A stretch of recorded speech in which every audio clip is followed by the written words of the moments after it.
Hello, welcome to the Ethics Experts. If you're new around here, hey, how's it going? And if you're a subscriber, hey, how's it going? I hope you're having an amazing day. See what happens when you subscribe to the Ethics Experts. You get a bonus greeting on every single episode, so please subscribe. We are here today with Wendy. Wendy, how's it going? Great. Thanks for having me. Yeah, so this is an episode in our series of Open to Work where we're shining spotlights on ethics and compliance thought leaders who are looking for new opportunities to put their gifts to work. And I'm excited to get you on and kind of learn some more about you and your viewpoint and how you kind of look at the world. Well, I'm really excited to be here. Thanks for having me. This is a great opportunity. Absolutely. So I always like to kind of start these off by talking about how did you get into this game? You know, no one is 7 years old on their grandpa's lap talking about being a compliance officer when they grow up. But a lot of people find it and they find it to really resonate with them. How did you get here? I had an interesting path in getting here. So when I was 7 years old on my grandfather's knee, I did know that I wanted to be an attorney. So that was kind of always my path and my drive. Then when I started law school a few years ago, I recognized very early on in my law school career that I did not want to litigate. I wanted something different. I didn't want a traditional big law litigation type of career. And so I started kind of looking towards alternative careers. And my first position right out of law school ended up being with an international trade association where I got to focus on helping the membership comply with the myriad of, alphabet soup of laws that applied to their industry. And I found that really resonated with me to use my skill set, my legal training to understand what the law says was one thing. But then I took my training and really helped the organizations understand, here's what this means for you. Here's how we can implement this so that you are assuring you are in compliance and doing things not just the right way and the way things should be done, but in compliance. So that's where I found that it really resonated with me. And that's when my career really started to be, I would say, more intentional in looking for roles in a compliance and ethics space when I started to really see the connection between compliance and ethics. To say compliance is what you need to do to follow the law. Ethics is what you should be doing. And where do those two meet? Because just because you can do something does not mean you should do something. And Right. then working with the business to understand how to get there. I also thought what also resonated with me was working with the business and really understanding the business, not just from a legal perspective, but from an operational perspective, so that I could understand where do they want to go and I can help them get there in a legal, compliant, and ethical manner. And those are not altogether different things. And what I found through that process was that I often, oftentimes the compliance department is known as the department who always says no, who says we Yeah. can't do something.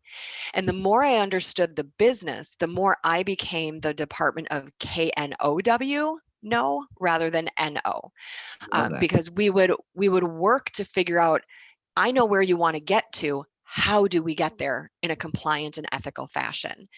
And the more we started having those conversations and that the business understood I was on their side, trying to help them get to where they wanted to be, maybe not the exact path that they thought they could take to get there, they started telling themselves no and asking the right questions and saying, oh, I don't think we can do it that way, but I bet we could do it this way. Let's just double check with compliance to be sure. So we got more involved up front in the process. And that's where I really kind of found, to your question, that fire and that passion and that drive to really be in this field. Yeah, and I think as you build that, what we're kind of talking about is some trust, right? Like you were able to kind of Right. reach across the aisle or reach across the silo and get to know them. And in doing that, they kind of got to know you. And through those conversations and interactions, and we're talking about relationship building, as you can Right. get into their brain and understand what's important to them, they can kind of start to get into your brain and understand what's important to you.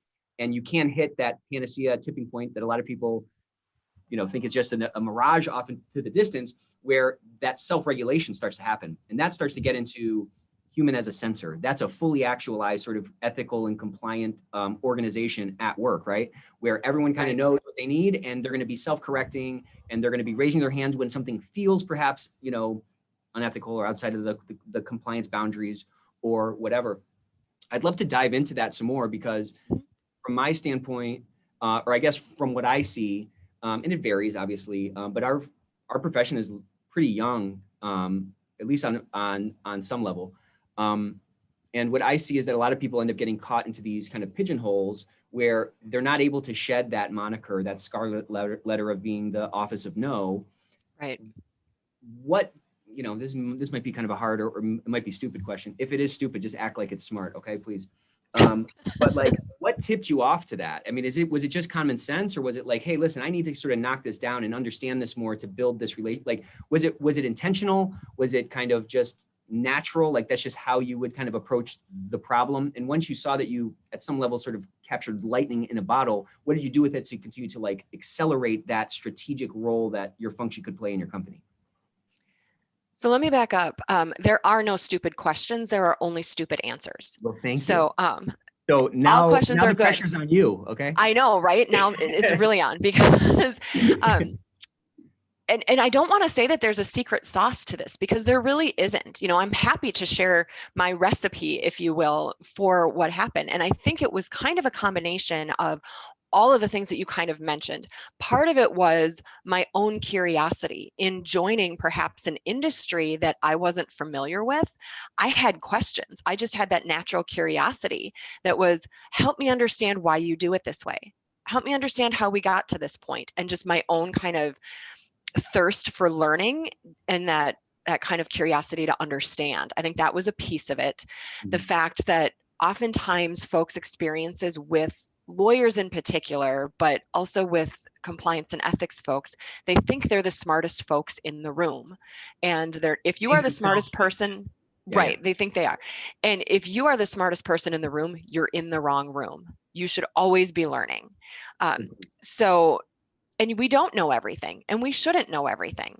So I found that my natural curiosity was one factor, really my own kind of drive to really want to understand that and then do it the right way, I think were a couple of the factors. But I really think kind of where that critical kind of pivot moment is when the light bulb went off for the business unit, when they realized the more that we have these conversations up front and everyone's clear as kind, right?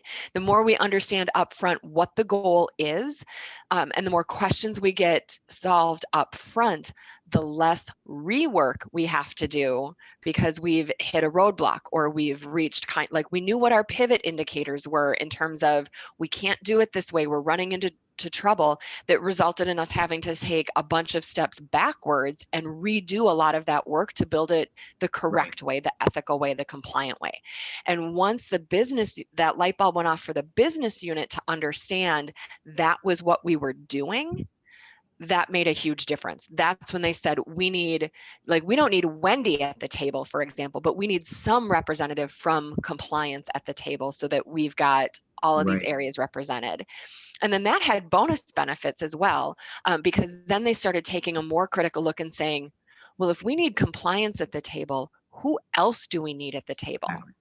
Which obviously helped. And then that builds rapport. And I think the other thing that helps with that relationship and building that rapport is the confidence to say, I don't know. I don't know the answer to your question, but, or maybe, and I'm going to find out and get back to you. And here's how long it's going to take me. That commitment to say, I don't know everything, to show that kind of vulnerability. You don't know everything, but I know how to figure that out. I've either got resources or education or references that I can use to figure that out and help you get to where you want to go. So we might not always have the answers at the table at that time in that meeting, but they knew that I was going to get them for them. So I think that kind of a combination of all of those things really kind of captured that lightning, as you put, in that bottle. But none of that would have been possible without building the relationships, the rapport, and the trust with them at a personal level, at an individual level, so that they Right. understood that I cared, that I was a human being too, that, I'm not just this by the book kind of person and this stickler. I like to have fun too. I like to laugh at work. I like to, do the on in my outside life, I'm a certified jazzercise instructor. So once people kind of start, which is a very different part of your brain that you're using. Yeah. So once people kind of started to realize that I'm a whole person, and that whole Right. person was coming to work with them, that really started to build that trust and that rapport. And then another benefit of that was that once they started saying, and I mentioned this a little bit earlier, but once they started saying, okay, we do need compliance at the table, and that becomes a delegation issue for me, because when you're a compliance department of one in particular, it is you need Wendy at the table, as opposed to Right. we need compliance at the table. So it doesn't always have to be me, but that had the benefit, like I mentioned earlier, of not just saying, what other departments maybe do we need at this table? But it also had sort of a diversity, equity, and inclusion benefit, because they said, okay, we've got all these departments represented, but what viewpoints are we missing? Amazing. Great point. And that was a huge moment for for organizations that I've worked with, to say, you only have your experience and your background, or my background as, a white female in this world. Yeah. There's a whole lot of experiences I've never had that we need represented at that table. And so that was really a critical, pivotal moment that had long, immediate, and lasting effect. Well, the interesting part about like doing the right things, which is really what we're talking about. Let me back up. Mhm. So, you said, "Hey, I came in and I was able to build trust, and if I hadn't built that trust with a person, then none of these benefits would have happened." I would take sort of a step back before that. Is like, if you didn't have humility, you would have never been able to build those relationships. And I think it perhaps goes back to this thing of you shedding like, "Hey, I don't need to be the smartest person in the room. I might be in the wrong. I should maybe stop hanging out with preschoolers all the time because I am the smartest person in the room," right? Like, that humility dropping probably allowed you to kind of make those connection points a lot better, open up those conversations on an authentic level, show that vulnerability, bring some three-dimensionality to the mix to show that I am an actual person here. And I think when we can start to shed these facades that are sometimes sort of projected on us from someone who doesn't know what the ins and outs of our organization are, they're just stereotyping it, you can start to melt those walls. But what I'm getting to is that none of this stuff comes in a linear way. It comes in a sort of a parabolic way. Like, the relationship between these factors is parabolic because you start to get these knock-on effects. And I think you just talked about it. We all get it, right? Diversity and inclusion, big deal. Equity, great. Let's do that. I don't think there's a lot of people that are BSing when they say, at least in our, Mhm. profession, BSing when they say, yeah, I'm all for that. Like, I Right. think conceptually in our hearts and our minds, it resonates with us. We want to do those things. We want to make the world a better place. With that said, what I found is that there's a lot of difficulty in bringing this sort of concept from the ether, from theoretical land into actual practice, where you're actually starting to get these tangible benefits from this theoretical thing that everybody's talking about. And you just presented a phenomenal example of how you can actually begin to realize them, because now it's not forced on anybody. It's, again, organic, coming up from, hey, you know what? Yep. Yeah, we have safety here, but we don't have any diversity in this room. So who can we get from safety to incorporate sort of both, two different facets of this diversity of thought that we need to be more effective in sort of achieving our organizational mission. So there's just so many benefits. And I was really struck by the opportunity, to your point, that doing compliance in a strategic way, which you're clearly, highly adept at, just creates so many positive externality opportunities that can really elevate an organization and really change the feel of that place. One of the things that you said that really resonates is, you're kind of shedding those layers. And we all come to any kind of interaction at work in particular, wearing and holding a lot of armor. Totally. And to shed that and come as a whole person is really critical. And one of the other things you said too that was really interesting to me, because I got some interesting feedback one time in a 360 review, because what you said was, in order to do some of the things that I've done, build that trust and rapport, you need that measure of humility. And I was once told, your humility will hold you back. And I found that fascinating, because I think the exact opposite of that. I think, I to your point, I think without that piece and saying, hey, I'm human too, I didn't get to where I was, by some wave of a magic wand. Like, I worked to get here, yeah, and part of that may be because, I was a first generation college student. same. No one in my family had ever gone to college before, Yep, never mind gotten an advanced degree. right. So I was kind of like, when I first started college, I didn't even know what office hours were. I'm like, what are they talking about? What are office hours? What does this mean? Yeah, And not having, like, my family, they absolutely supported me and were very proud of me, but they didn't, they encouraged me, I should say, but they didn't know always how to give the right support, because they'd never totally. had that experience before. Right. So I think that part of holding on to that piece of me has been very, very helpful, because now, many years into my career, as I look back and I say, I need to also then remember to send that elevator back down. I need Yes. to go back, grab someone and lift them as I continue to rise, right? Like, be for someone else what I did not have when I was a first gen college student. So I think that mentoring and, that kind of thing, both within and outside of your organization, are critically important too. And, not, and I think those relationships really build themselves the best when they're more organic, rather than kind of a forced mentorship program. But those can have great benefits too. And a lot of these things all kind of end up tying together, Right. when you're looking at them more strategically, like you mentioned. Yeah, and that's such shocking. I guess it's not shocking, but what bizarre feedback to give someone to say, I don't think that person understands what that word means. Maybe I don't understand. Who knows? But like, I think of humility as like one of the big three qualities in a good teammate. You have to be Yeah. humble. Otherwise, you're an egomaniac or something. And I don't think humility is mutually exclusive with, I don't know, agency or like confidence. Like, you're a confident person. You can tell that. You can tell just by being with you and talking to you that, you recognize your own agency and you think that you could, you said yourself, yeah, I can go and figure that out. That's Right. not an arrogance to you.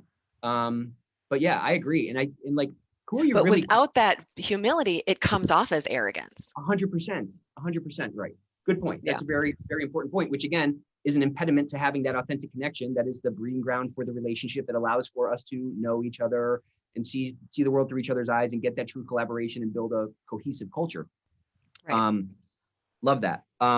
Let's kind of dive in a little bit more. So we talked about kind of like, what you do and how you do it. We've talked about some of your perspective on how you kind of see the world. Let's go one layer deeper.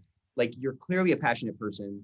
You're clearly somebody who seems to want to make a difference, but like, what is that why? What is that fuel inside of you at your core that motivates you to do what you do? I think it's a couple of things. I've always been sort of a lifelong learner with that thirst for knowledge, to want to understand why we do the things we do and how we do them. And I think, when I go back and think about, different advice that I've been given either by family, friends, mentors, whatnot, not only was it drilled into my head by my parents to do your homework, which I think still applies today, to do your Sure. homework, but the other thing that my parents in particular taught me was, leave it better than you found it. And I think that that's kind of my drive and a big piece of my motivation, so that in everything that I do, I'm looking to learn something new, to teach something new, because to your point, I've got some experience, I have something to offer, so I can teach something new, maybe help people think about it in a different way, for that light bulb moment, that kind of, it's their new thing that they've learned, but I helped them get there. And Yeah. that's really powerful. And then leaving it better than I found it, even if it's, I remember one time I was having lunch with a friend, and we both ended up in the ladies' room afterwards and washing our hands, and still kind of just that chit chat. And I grabbed some extra paper towels and I was wiping off the sink counter in the ladies' room at this restaurant. And she looks at me and goes, "What are you doing? They pay people to do that, right?" And I just looked back at her and said, "Leave it better than you found it." And she like was speechless to that, so it's Right. like everything you do. And I think that matters, right? Like when you see someone who's maybe at the executive level or in the C-suite in an organization walking down the corridor, and you see them stop and pick up trash that's maybe laying in the corridor or in a hallway, that leaves a message. They are leaving it Yeah. better than they found it. They're not too good for that, or they're not above that. And that's the kind of person that I want to be, is to learn something new, to help people learn something new and teach something new, and to leave it better than I found it. Well, careful with that humility. That's going to hold you back and you'll be picking up trash forever. I'm just kidding. And by the way, I should also lower my expectations. Tell me some more about that. Yeah. That was additional feedback that I got. What does that mean? And I What an don't know. obnoxious feedback. I don't know what that means. And unfortunately, I asked the question, but never got an answer. Like, what does that mean? Like, lower the expectations for myself, for others? Are our goals too high? Are they like too big of stretch goals? Are they unattainable? Like, I don't understand what that means. You know, and so does it mean, was I being a perfectionist and I need to scale that Right. back, because that's not a good thing, Right. and that is a tendency that I do fight. But I don't think it's a bad thing to have high expectations for yourself, for your team, for those around you. And I found that really interesting because in my last role, when I was leaving, I told everyone, like, I don't want a party. I don't need or want any of that. Like, that's, don't do that. But what I did say is, your parting gift to me, I asked for people to give me 3 words that they would use to describe me. Wow. Because I think seeing yourself through somebody else's eyes is such an interesting, humbling experience. Yeah, I And bet.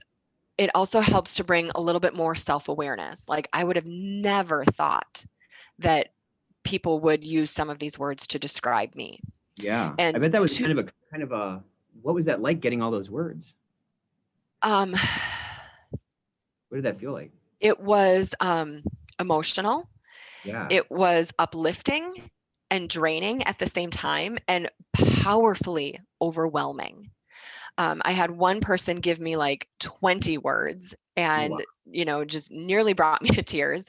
I Yeah. had one person, 2 different people each gave me 1 word and then explained why they were choosing that 1 word. And then in their explanation, they talked about how all of these other words kind of rolled up into this Mm. 1 word that they chose. And one of those people, interestingly, went kind of far beyond the call of duty, and prepared a PowerPoint presentation with Wow. like all of these. And so I've obviously kept that and refer Yeah. to that often, because it's really, really fascinating to me, kind of how I would describe myself and how they would describe me, and where Yeah. did they meet. So that was just powerfully overwhelming and really eye-opening and humbling to see how my coworkers, my peers, my direct reports, my people above me in the organization, how they all thought of me. It was Wow. really, I highly recommend the experience, but you need Yeah. to prepare yourself for it. Yeah, I bet. I bet that's it's probably a whole like tornado of like emotions and Hmm. stimulus from going through that whole process, right? Wow, that is Right. that's probably a big eye opener because there's always that gap because you can't, you don't know Hmm. how you're coming off all the time. You can't know with like 100% confidence Right. or with 100% certainty on how you're coming off or being portrayed or whatever. That's super interesting. So what from that where there's some light bulb moments where you're like, oh wow, I need to sort of shave this side of me down, or oh, I really need to lean into this other thing that I thought was kind of a liability that's actually a really big asset or something. Was there any kind of surprises like that in there? Um, I don't know that there were any surprises, but I would say that it was interesting to me, the things that people sort of focused on. Yeah. Okay. Like one of my direct reports, what he focused on, and what he was kind of picking up and perceiving was, I he meant it in a very positive way, and that's how it was delivered. But to your point, I kind of took that and thought, oh, but Ah, to someone who's not a direct report, they might not see it this way. got it. Because one of the things that he said was that, and he was one of the ones who gave me the 1 word that Yeah. rolled up. Okay. But one of the roll up words was protective, that I was very protective of my team and certain things about myself in terms of like my personal life and things like, that I'm not going to tell everyone my birthday or whatever, like kind of very things that you hold dear and protect and maybe don't want to bring that to work, and how that was coming off. But from kind of everybody else's perspective, like, how is that coming across that I'm protective of my team? And what Right. he meant is that I was protective in that I supported them, in that I did not let other people take credit for their work, that I did Loyal. not take credit for their work. So, what some people might describe as that kind of loyalty and kind of helping to build them up, he found that to be very protective of them, even Interesting. though, which other folks could kind of look at and say, oh, she's not giving them opportunity. She's protecting them and kind of Yeah, keeping them she's down. teaching them or something. Yeah. Right. Whereas he saw that as, no, you're helping to build us up. You're protecting us in Wow. that, you know, like I said, not taking credit for other people's work and things like Totally. that. So that was a thing that I thought, okay, I need to kind of be mindful of, how that's coming across, because for my direct reports and people on my team, maybe who didn't report to me directly, it was a good thing. Totally. But from an outsider's perspective, it might look a little different. Yeah. And then Eye opener for sure. Right. yeah, and then kind of the flip of that question, which is, what do you kind of want to lean into? Um, One of the other people, the PowerPoint person, his one word was elevator.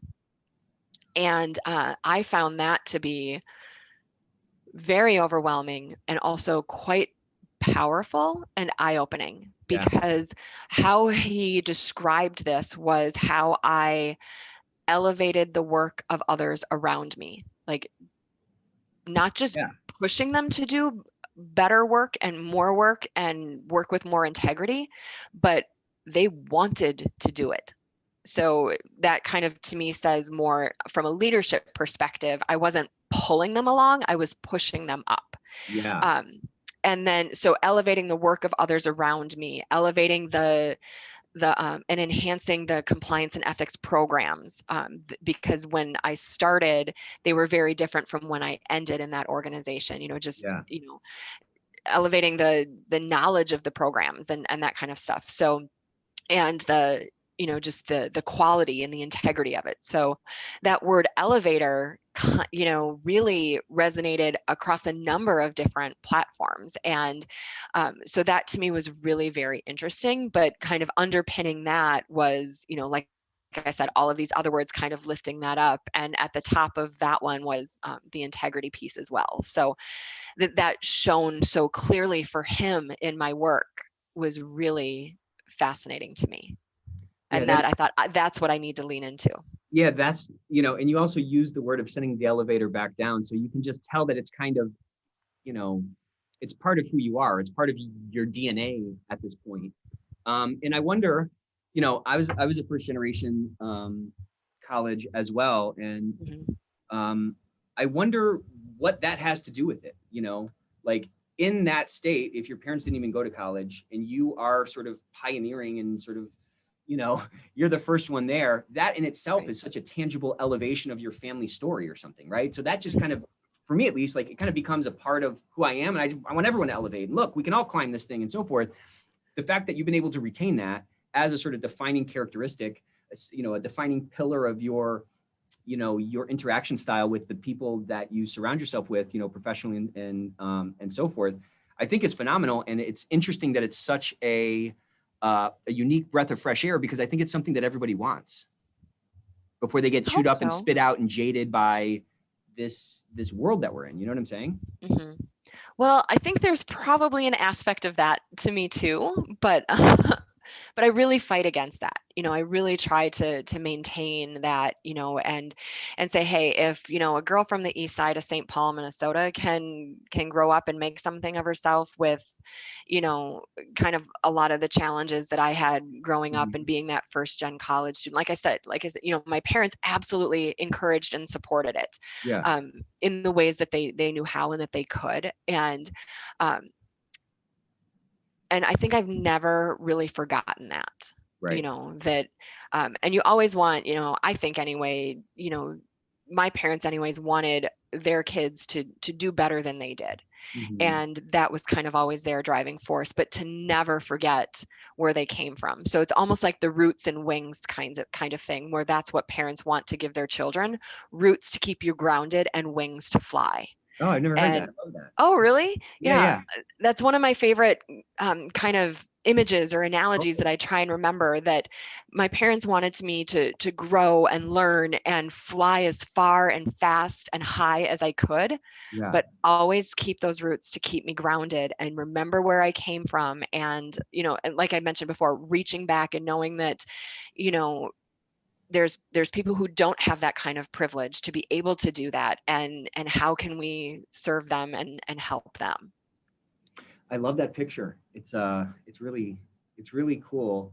And that's exactly what it is. And I think that's really probably what we want to do also for the people on our teams that we're helping and stuff like that. We want to keep them sort of grounded and retain that pesky humility, so to speak, but Right. also elevate and lean into those gifts and so forth. That's a really, I know, I'm still kind of thinking about that picture. I'd like to kind of, you're kind of known in our community as somebody, obviously a thought leader, somebody who's very smart, who cares. And you kind of have this ability, I think, to come into a program very quickly and assess it and see what's going on and what needs to change and so forth. As you think toward like what the ideal job is with that kind of a skill set, kind of talk to me a little bit about like where you think you could, you'd be super interested and passionate about, coming in and making a big dent on whatever world we're talking about, and how that whole thing would work.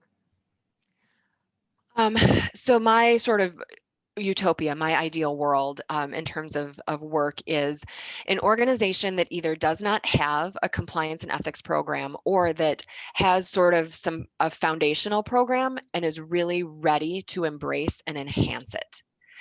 Because that's, I think, where all of the things that we've talked about today, the relationship building, all of that stuff, and helping them understand how compliance and ethics is not one person or one department. There may be one person who wears that hat or holds Yeah. that title, but compliance is everyone's job. Right. If the only person who's compliant is the compliance officer, we've got some issues we need to address. Yeah. So making it part of everyone's job and having it really weave throughout the fabric of the organization and the culture, kind of like I talked about, where you make that shift so that the organization talks about it even when you're not there.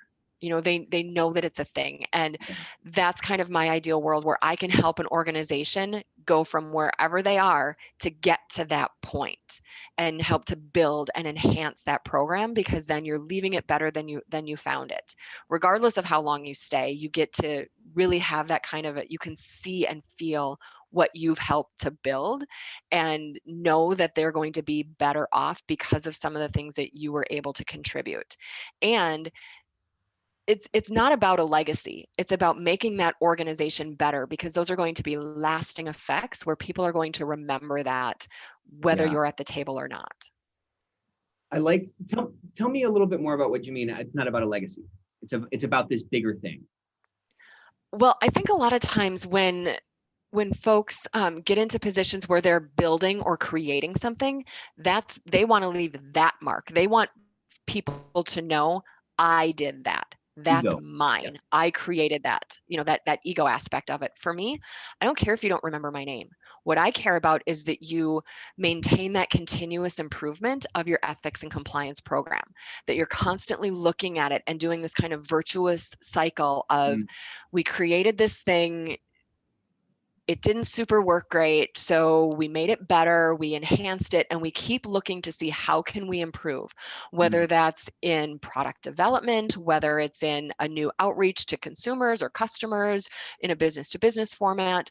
You're always looking to improve. How can we do this better, more efficiently, more ethically? And Right. that's the kind of thing that's going to benefit the organization going forward, not necessarily an individual who can say, I built that, that's mine, that's my trademark, Yeah. or that, My name on that building. Yeah. yeah. Um, so where can people find this? Listen, like wherever you land, you're going to crush it. Like wherever you land, they're going to be very lucky to have you, because you're just someone who's going to be able to meet that company where they're at and build toward the world-class program that is probably in their sights, and really make it constructive along the way. Not like they're walking up a mountain with a rock in their boot because now they're kicking on their compliance function. That's not how it should feel. It should feel like it's an enabler. It's a way to elevate. It's a way to run faster because I know where the lines on the road are. That's the role we can play. And you're just someone who's an absolute powerhouse. And I'm just lucky to get you on here to pick your brain for a little bit. Thank you so much for joining us. How can people find you, and how can people learn more about you? Well, that is just the loveliest thing to say. You've just made my day. So thank Oh. you. So I'm on LinkedIn. You can find me at Wendy Badger on LinkedIn. I'm probably wearing this exact top, in fact, in my profile picture. But no judgment, right? So yeah, I'm on LinkedIn as Wendy Badger, or linkedin.com/Wendy Badger. My email, I believe, is out there as well.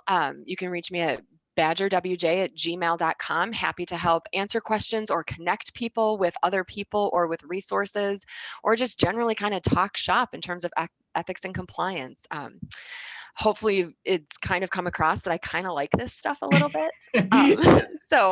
But again, thank you so much for having me. This has been a great discussion. I love talking about this kind of stuff, and you've had really great and insightful questions that have really kind of caused me to sit back and think about kind of how can I best articulate what that means for me and what that drive is for me. So thank you for a great conversation. Absolutely. Thank you so much. See you guys next time.